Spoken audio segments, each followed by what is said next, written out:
Yo, what's going on, everybody? Welcome into another episode of Mets Daily on the Fan Arch Network. John Saponaro here with you today and every day to talk about our New York Mets. But of course, before we get started, a quick shout out goes to our friends over at Kalshi for sponsoring the video for a limited time. Use the code FANARCHBASEBALL on the Kalshi app to get $10 when you trade 10. I should also mention, if you haven't subscribed to the channel already, you should go ahead and do so because I want you to be a part of this community, but especially now in trade season, couple of days away from the trade deadline, you don't want to miss a thing. Meanwhile, the New York Mets did play not one but two baseball games yesterday after the rainout, and they won the series with the Atlanta Braves, but split the doubleheader. And as you know, well, maybe you might not know, because the Mets have made this a difficult task over the last couple of years, especially this year. It is very difficult to sweep a doubleheader, and the Mets were not able to do that. They won the first game. As I said, yesterday's show, they needed to kind of get out and do, and they lost the second game in what was a dominant performance by both starting pitchers, but most notably, Chris Sale. So let's start right there. First game of the doubleheader, the Mets win 3-2. With Sean Manaea on the mound, who was good. 6 innings pitched, 5 hits, 2 runs, 2 walks, 4 Ks. And Sean Manaea deserves a lot of credit for where he has been able to rebound with not only his career, but his Mets tenure over the last couple months. He has worked himself firmly back into the conversation where he is a viable starting pitching option each and every single time out, and that's only going to bode well for the Mets in 2027. Now, look, is he going to be worth the $25 million he's getting paid? No, probably not. But again, you're looking for innings, you're looking for viable starters, and when you are where the Mets are at in terms of veteran starting pitching presence that can be expected to be on this team for 2027, Sean Manaea is a good place to start. Things didn't work out with Freddie Peralta. Who knows where they go in free agency? They're probably going to move Clay Holmes. And so falling short of adding a Tarek Skubal or going out and making a big trade for somebody who's got a little bit more cachet than a Sean Manaea or some of the young kids that the Mets are going to run out there in 2027. I think you want somebody who's been there, done that, and I think Sean Manaea has put himself firmly in that conversation. Now, on the flip side, the Mets do lose the nightcap of the doubleheader 1-0. And that was really through no fault of Christian Scott. I mean, he was even a bit better than Manaea when you look at his line. Same 6 innings pitched, same 5 hits, only 1 run, and he's dueling it out with Chris Sale. 1 walk and 7 strikeouts. This guy has been absolutely electric. He's been everything this team could have asked for. And as I've said so many times on this show before, since I took over at the beginning of June, he has re-solidified himself as to why he was the top pitching prospect in the Mets organization just a few short years ago before undergoing what was a bummer of an injury with Tommy John and the internal brace procedure, which kept him out of baseball for basically a year and a half. But he is back. He is back with a vengeance, and he was excellent. And all in all, what you get is 2 really well-played games, which again, as we've said often on this show, the Mets have not done enough of in 2026, and that's been a big part of the problem. They've had too many blow-up games. They've had too many games where they can't put it together. They pitch well and they field well, but they don't hit. They field well and they hit well, but they don't pitch, et cetera, et cetera, et cetera. But what you got here was 2 well-played games, and it looked like, the Mets might be a better team record-wise if you just dropped in and watched this doubleheader. You'd be like, damn, the Mets can compete with anybody. The Mets are playing these close games against good pitchers and good teams with the Atlanta Braves, but we know that is not the case. The bullpen, though, was excellent in both of these games, and again, that only bodes well for the trade value. It's a bummer that we're going to break up this bullpen. It's a bummer that in a couple days, A.J. Minter, he's going to be gone. Brooks Raley, he's going to be gone. Luke Weaver, he might be gone. Huascar Brazoban, he less likely, but also might be gone. And so the Mets are going to have to rebuild this bullpen, on the fly, first with some minor league call-ups and some prospects and things of that nature, but then heading into the offseason, they're going to have some work to do yet again on the bullpen, which is the argument for not trading the likes of Huascar Brazoban and even Luke Weaver to a different degree. But, I think with Weaver especially, the Mets are going to get some offers that they simply cannot say no to. So it sucks because we have seen so many times in the past that good Mets teams have been hamstrung by bad bullpens, and this is a bad Mets team that sports an excellent bullpen, which is good for this time of year in the trading season. But, you kind of wonder, they got to go through this again. Relief pitchers are fickle. Building out bullpens can be difficult. It can be a moving target at best. And, it sucks to have guys who are here doing the job, doing it well, and that you're going to move on from. And then next year you have to figure it out anyway. I guess the counterpoint would be, well, because bullpens are fickle, you'd have to figure it out anyway. Carson Benj makes an unbelievable catch in the nightcap, keeping the game within striking distance, but unfortunately, again, the Mets not able to rally, losing that game 1-0. So it's a pair of one-run games. Mets win one, Mets lose one. Like I said, ultimately the Mets win the series, but split the doubleheader, and their modest winning streak is snapped at 3 games, which brings me to some Mets minor leagues, which we don't talk about a lot here on this show because I'm not a prospect guy, dyed in the wool like my co-host, Matt Ibby Ibanez over on Till Mets Do His Part, or like Joe DeMeo on the Mets pod, or like Ernest Dove, who does a great job. It's not my bread and butter, but sometimes you cannot avoid talking about what a prospect is doing or what a prospect has done or whatever the case may be.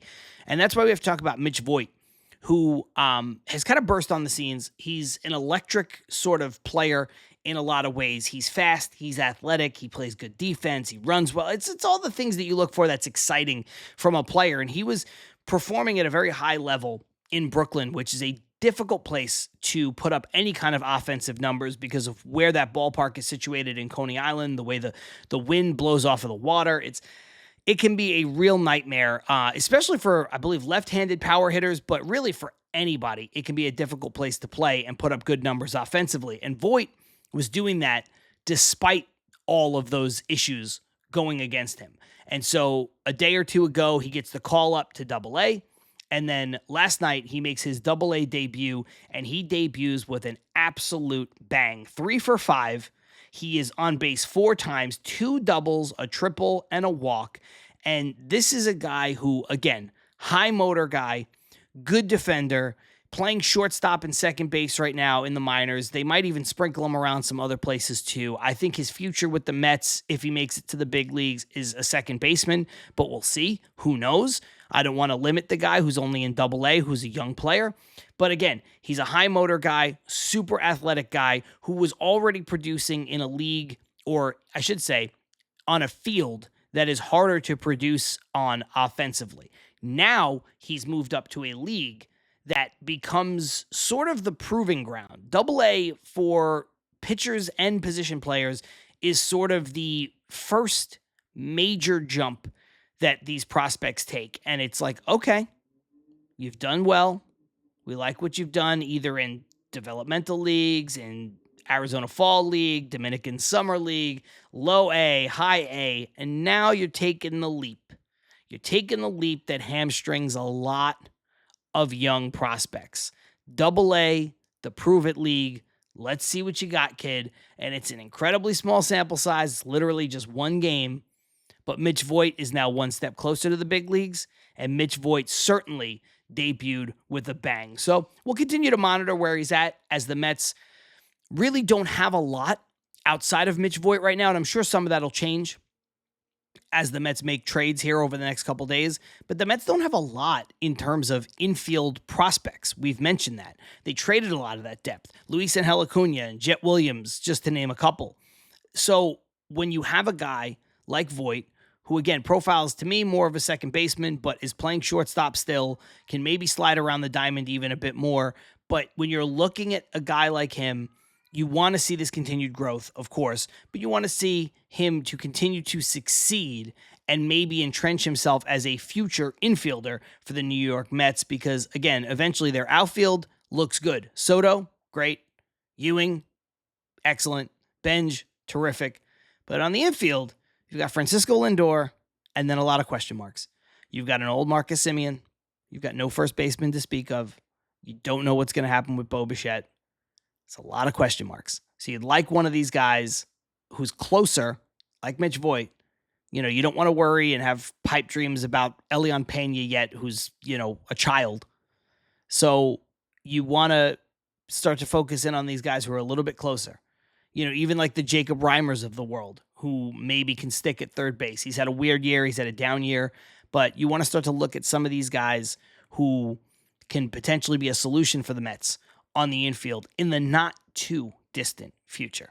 Meanwhile, baseball season is here, and now you can trade every game on Kalshi. And you know what I do? I sit down to record, but before I hit that red button, I jump on over to the Kalshi app and I see where you can find some fun, some interesting, or some good value, sometimes all three.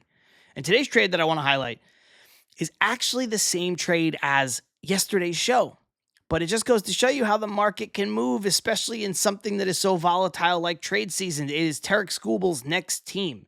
And the numbers have jumped up for the LA Dodgers from in the 30% chance, around 30 some odd cents. I don't have the numbers in front of me from yesterday, all the way up to 53 cents a share. Milwaukee jumps up to 21 cents a share. Tampa Bay, however, jumps down to 3 cents a share. And it just goes to show you where some people are putting their investments and how the market is shifting, and also how the landscape is shifting that is influencing those decisions on where people are deciding to put their investments. So yesterday, I didn't think that the Dodgers were a good value in the 30s, the 30 cents a share. I don't think they're a good value at all now at the 53 cents a share when I looked it up. But what I think is an interesting one now, and this is something I kind of put the kibosh on yesterday, and that is the Milwaukee Brewers. Their number has risen, but their number has risen to a point where maybe you want to start to think about jumping in before it rises anymore, where you still have good value. So I look at that 21 cents a share for Tarik Skubal to get traded to the Milwaukee Brewers, and that's $100 will get you $451. So I think that's some good value, and I think Milwaukee's making a lot of noise, and I think Milwaukee's going to try to keep Tarik Skubal from going to the Dodgers. Will they be able to get it done? Who knows?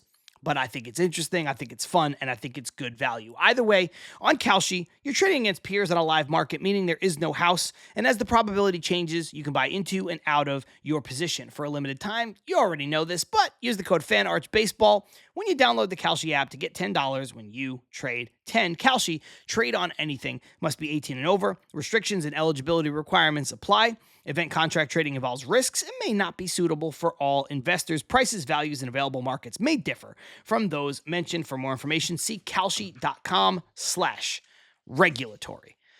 So, speaking of trades, we saw the first sort of, I don't want to call it a major trade because I don't think it was some kind of massive earth-shattering move, but we saw another trade go down similar to the one that we saw a couple days ago with the Boston Red Sox and the Washington Nationals, where you traded two players with control, with Connolly Early and Connor Meade. And, of course, things could not go worse for the Red Sox and Meade as he gets hit on the wrist and hand in his first game with the Red Sox, and they fear that he has a fracture and he's going to miss significant time, maybe the rest of the season. So immediately the returns on that trade are terrible. But when you make a trade like that, it's not just for this season, it's for future value. Now, I don't know if Connolly Early was something that you could give up to get a guy like Meade, who was DFA'd not that long ago. I don't know if that's great value, but you're looking for 2026, and you're looking for 2027, and you're looking for shaping your roster for maybe even 2028 when you make a deal like that.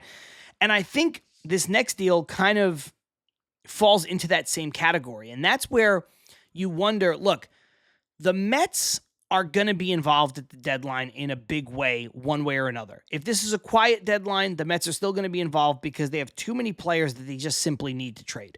Brooks Raley, last year of his contract. AJ Minter, last year of his contract. Clay Holmes, not going to opt in. Freddie Peralta, last year of his contract. Those four players alone, and then you sprinkle in Tyrone Taylor and Luis Robert Jr., both of whom can be free agents next year. The Mets have a lot to trade where they don't have to really worry about this future value, and the team acquiring them doesn't have to worry about future value. Now, are you going to get something back major in return? For some of them, maybe. For some of them, less so. Maybe you have to pair some of these guys together, couple a player like Robert with a player like Minter, and send them to a place that's looking for both, like Philadelphia, who needs left-handed relief pitching and a right-handed hitting outfielder. Sure. So the Mets are going to be active. The Mets are going to be sprinkling around the market. But we don't know where the rest of this market is going to go. We don't know, especially with the American League so wide open, how many of these teams are even going to sell? We thought the Boston Red Sox were going to sell Sonny Gray. Well, he's not going anywhere. We thought they were going to sell Aroldis Chapman. He's not going anywhere. They still might because they're so full of outfielders. Maybe they move a guy like Jarren Duran, and that's where you start to look at these interesting value plays that start to happen where you're not just looking for 2027, but you're looking for 2028 and possibly even beyond that. And we saw the Texas Rangers trade with the Los Angeles Angels Anaheim, and Texas gets catcher Logan O'Hoppe and relief pitcher, right-handed pitcher Chase Silseth. Both guys have a ton of control left. Texas is first in the AL West, but by a modest margin. The Astros are not far behind them. I believe it's a game and a half as last time I looked it up when I recorded this or when I was sitting down to record. So they're only 2 games over 500.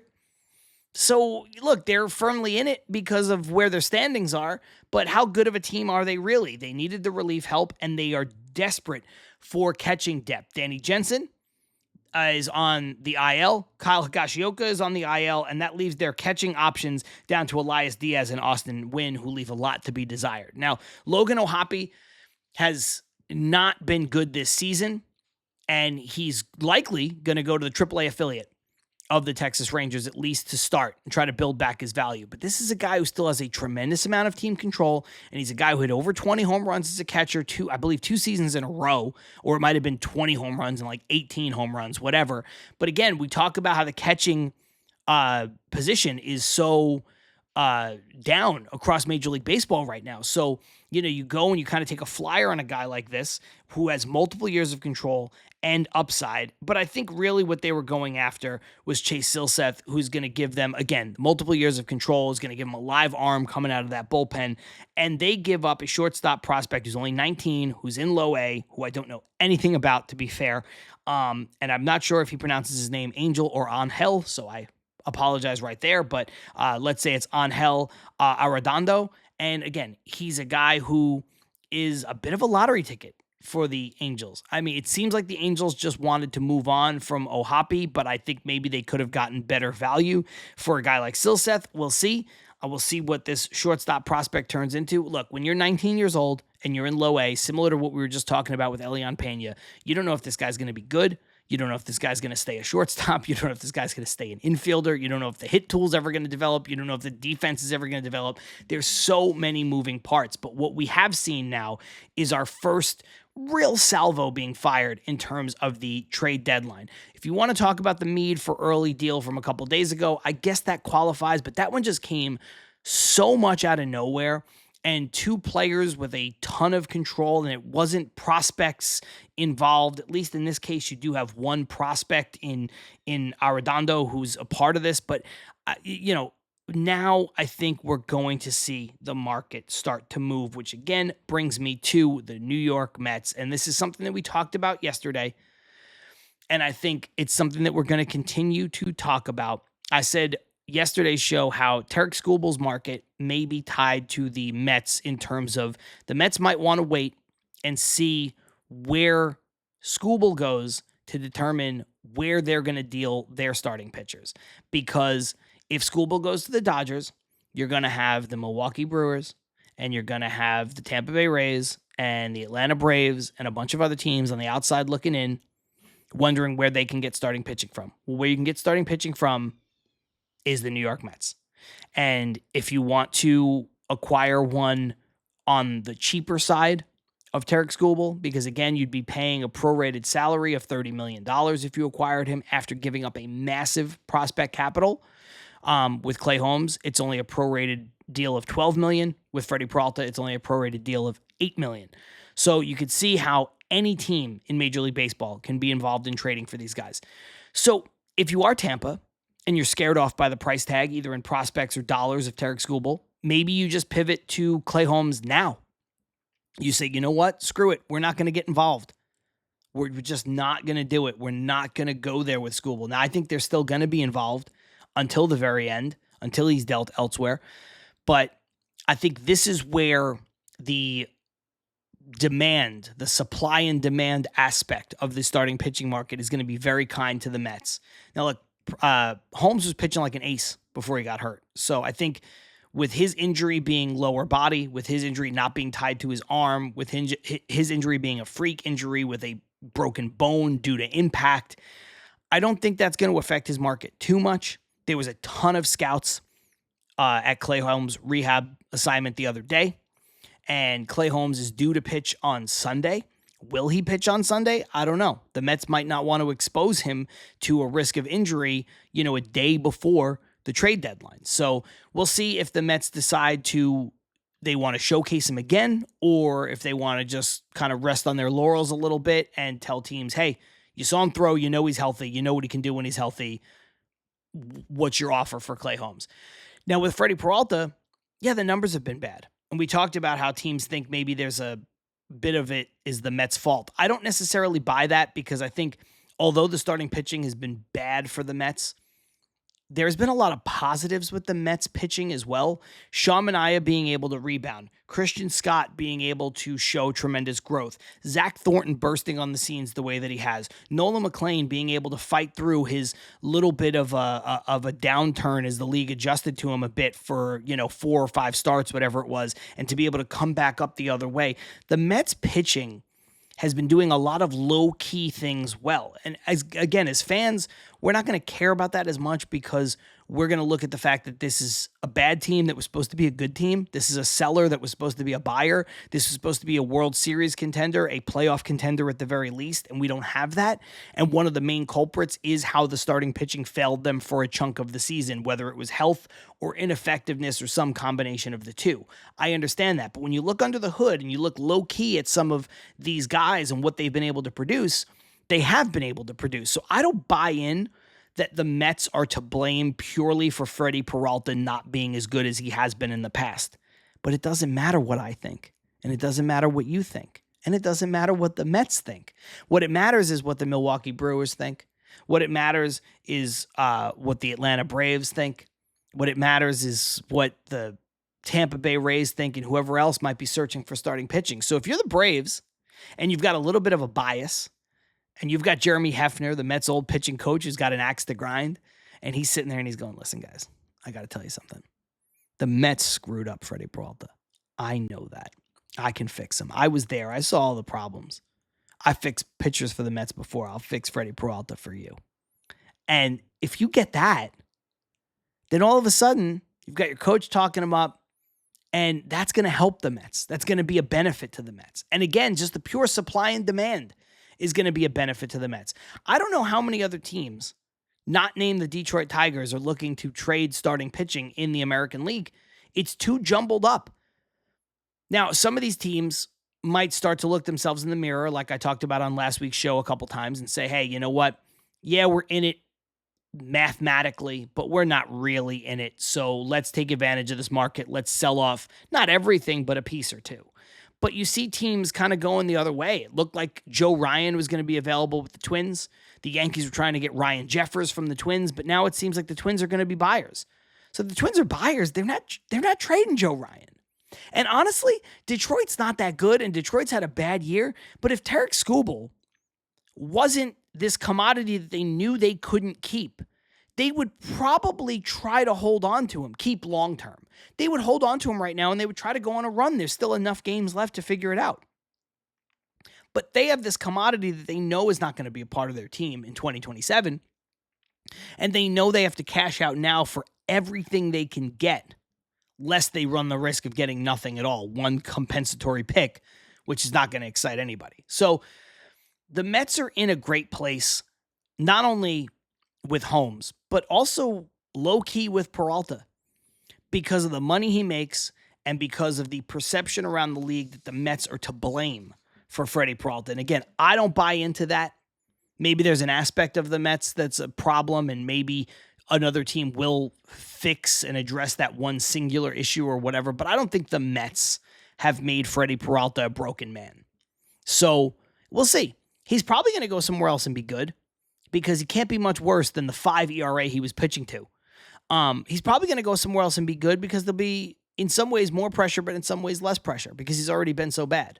And next year, wherever he winds up, whether he takes the qualifying, well, he wouldn't be able to get a qualifying offer if the Mets trade him, but whether he takes a pillow contract, a bounce back deal, a prove it deal, whatever you want to call it, or he gets a better deal from somebody. Let's say he goes to the Braves and he's really good and the Braves are like, we'll give you a 4-year deal right now. And they do. He'll probably be better because maybe there's an aspect of Freddie Peralta that's sort of similar to Pete Alonso where that walk-year pressure was a lot. And that walk-year pressure for a team like the Mets in a market like New York that was expected to be really good, it ain't Milwaukee. And I said on a show a couple days ago, I feel bad for Freddie Peralta because I wanted him to be better. He seems like he's a really good dude. He gets the reputation of being a consummate teammate. And I wish things would have worked out here. I think he would have been a perfect fit for New York in some ways. But it's clear that in other ways, he was anything but a perfect fit for New York. So we'll see. If a major Mets trade drops, I will do my best to hop on and do, at the very least, an abridged show about it. Maybe a 10-minute or a 15-minute show, and that's true of today, tomorrow, the next day, and basically every day leading right up until the trade deadline. But in the meantime, that's going to do it for this episode of Mets Daily. If you haven't already, subscribe to the channel, sitting at just over 4,000 subscribers, trying to get to 5,000 by the end of the 2026 season. We'd love to do it. More importantly, we would love for you to be a part of our community as we continue to grow here at Mets Daily. Until next time, I'm John Saponaro. See you tomorrow.